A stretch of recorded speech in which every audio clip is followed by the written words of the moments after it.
रोहतास के सासाराम में कृषि यांत्रिकरण मेला का हुआ आयोजन। किसानों को मिला आधुनिक खेती का सहारा। रोहतास जिले के किसानों को आधुनिक खेती के लिए सशक्त बनाने के उद्देश्य से सासाराम स्थित डाइट प्रशिक्षण संस्थान परिसर में 2 दिवसीय कृषि यांत्रिकरण मेले का आयोजन किया गया। मेले के पहले दिन किसानों को आधुनिक कृषि यंत्रों की जानकारी दी गई तथा परमिटधारी किसानों के बीच अनुदानित यंत्रों का वितरण किया गया। बिहार सरकार द्वारा 92 प्रकार के कृषि यंत्रों पर 40 से 80% तथा फसल अवशेष प्रबंधन से जुड़े यंत्रों पर 75 से 80% तक अनुदान दिया जा रहा है। जिला कृषि पदाधिकारी प्रभाकर कुमार ने बताया कि यांत्रिकरण योजना के तहत 749 किसानों को परमिट जारी किए गए हैं, जिनमें से 117 किसानों ने यंत्रों की खरीद कर ली है। इन किसानों को 53.22 लाख रुपए की अनुदान राशि सीधे बैंक खातों में दी जाएगी।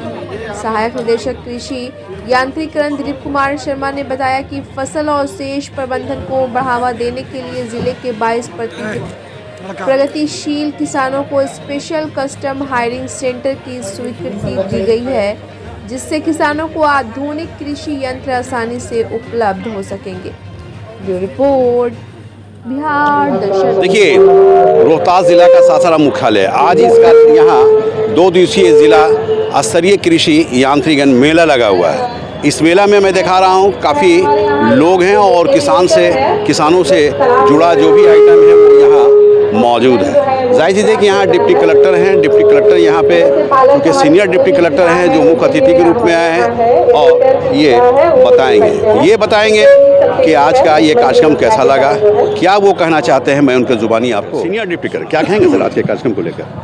आज का कार्यक्रम हमारे किसान भाइयों के लिए बहुत ही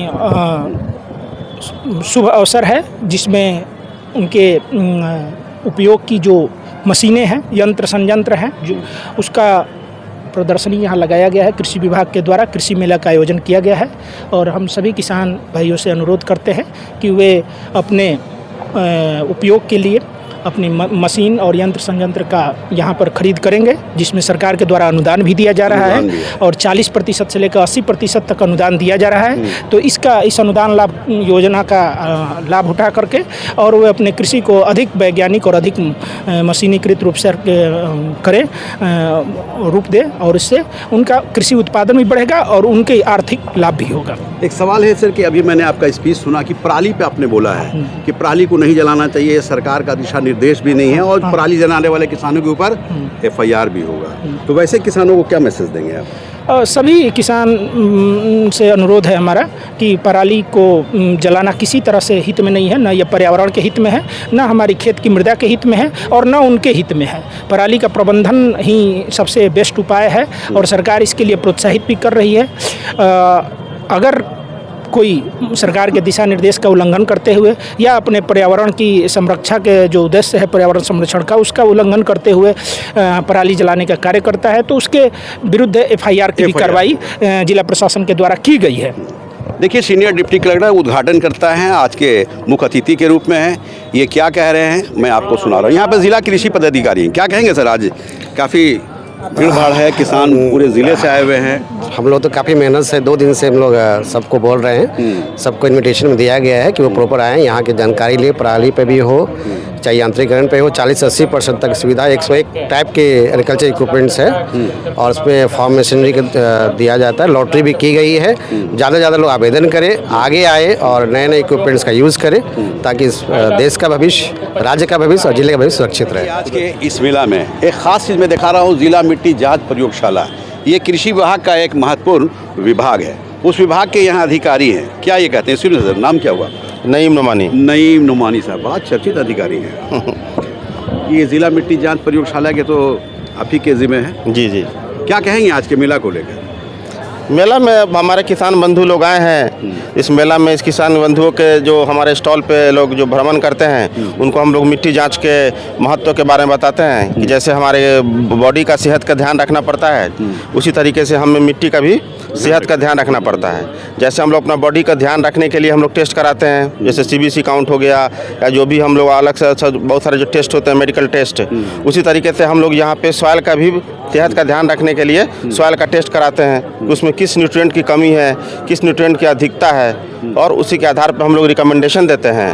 और किसान बंधु हमारे उस रिकमेंडेशन के अकॉर्डिंग जो खेती करते हैं तो इससे उनकी उपज भी अच्छी होती है और मिट्टी का सेहत में भी सुधार होता है। एक सवाल ये है कि चूंकि आप इस विभाग के सहायक निदेशक के रूप में हैं, रसायन के रूप में, पराली जलता है खेतों में, अक्सर देखा जाता है पराली जल रहा है, तो उससे क्या नुकसान है मिट्टी को? देखिए, पराली जले, एक तो इन्वायरमेंट का तो सबको पता है कि वातावरण इससे दूषित होता है, प्रदूषण बढ़ता है। दूसरा, जो पराली का अगर हम मिट्टी के इसमें बात करें तो मिट्टी की सेहत खराब होती है, क्योंकि जो ऑर्गेनिक कार्बन होता है मिट्टी में, और ऑर्गेनिक कार्बन जो हमारे फसल के लिए बहुत ज़रूरी होता है, वो ऑर्गेनिक कार्बन कहीं ना कहीं वो कम हो जाती है, कम हो जाता है। और दूसरा, जो हमारे जो जीवाणु होते हैं मिट्टी में, जैसे जो केचुआ और ये सब जो बहुत सारे माइक्रोब्स होते हैं, जिसकी कीड़ा कहा जाता है, वो सब जो होता है वो सब मर जाते हैं। उसकी वजह से भी हमारा पैदावार पे और मिट्टी की सेहत पे प्रतिकूल प्रभाव पड़ता है। प्रतिकूल प्रभाव। देखिए, ये अधिकारी हैं और निदेशक के पद पे हैं, निदेशक रसायन।